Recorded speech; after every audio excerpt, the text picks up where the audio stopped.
Okay, great challenge this week. Unique challenge with this group. The things that they do on their offensive side of the ball with the pre-snap motion and the speed. Defensively, I think they do a great job in a variety of ways, but they are big and long up front with great length. They've got great movement, bunch of different things they can throw at you. It's a good special teams group, coached really well. So a group that certainly we respect, and then we have to go play our best brand of football to go find a way to win in front of our fans. We're excited about the opportunity to go play one last time down there on the lake in front of our fans. But with that, I'll take any questions. Kevin, was Ovo hurt against the Bengals? Yes. With Jameis is questionable. If he's okay, will he be the number 2? Yes, if he's okay, yeah. Still working through that. Who will be your kicker Sunday? Dustin. Why go with him after giving him the week off when you had the practice squad kicker a couple weeks ago? Yeah, I think regardless if we have a practice squad kicker on the roster or not, really just he's our kicker, like I've told you guys.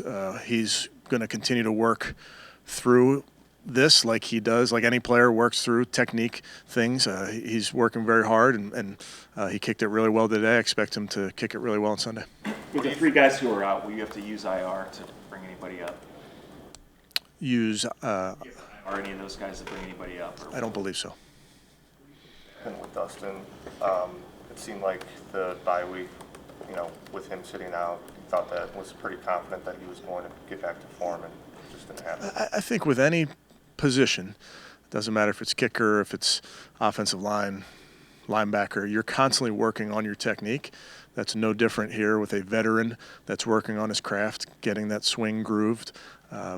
Obviously, didn't hit the ball how he wanted to the other day, but he continues to work at it, and we'll, like I told him, we'll support him and we'll work through it together. I know he doesn't have a game status, but how did Dorian come through with the calf and everything, and how has he looked like? Yeah, has looked good.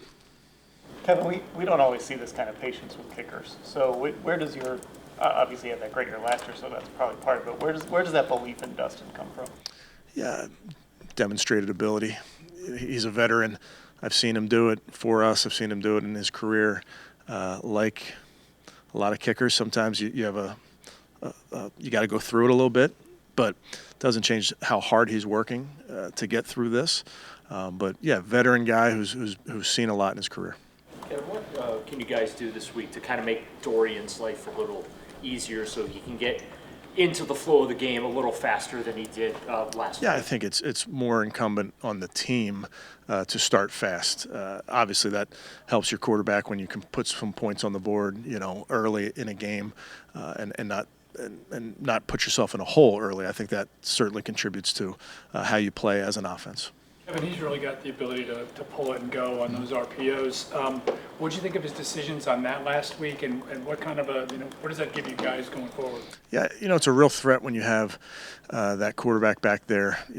Kevin Rogers, our coach here, always says when the quarterback hands it off, that's now 11 on 10. If you don't have a real viable guy, and with Dorian, it's really an 11 on 11 football. They have to account for him really in all those run schemes, and that's like a lot of quarterbacks in this league. I think you're seeing guys that are very viable threats in the run game, and it certainly contributes to run game success. Kevin, I know you're on this year, and Joel said he's not thinking about next year, but regardless of what happens, what has he just meant to this building and to you these last 5 years? Yeah, obviously I wasn't here for the beginning part of his career, but just seeing him these last 5 seasons, first of all, I'll talk about the person first. Just an amazing person, a guy I rely on a ton when talking about things that have to do with this football team, and just the way he leads. I'm always leaning on him. The player, looks like a Hall of Fame career to me. I don't think I'm hoping this is not his last few games. I think he's got a lot left in the tank. And I say that this is a really, really good football player, and I've seen some really good ones that he's right up there. Is he like Steve Hutchinson, or were they different players? They're different players. Steve was much more of the gap scheme, downhill, mauler, quote unquote. And I think Joel's just so athletic. The things that he's been able to do over the course of his career, he never gets in a bad spot. He's always moving his guy and has recoverability to get to the second level. But he's an incredible athlete. Kevin, Tua is one of the better quarterbacks and been one of the better quarterbacks in the league. against pressure? You know, what do you see when you watch him on film in terms of that helps him, you know, kind of handle the pressure, you know? I'd say the ball comes out so fast. I think that's what helps the pressure. It's hard to, you can blitz him, and sometimes you get there, sometimes that ball's, whistling out of there because that's just how fast they play. And he makes really, really quick decisions, and he has a very, very quick release.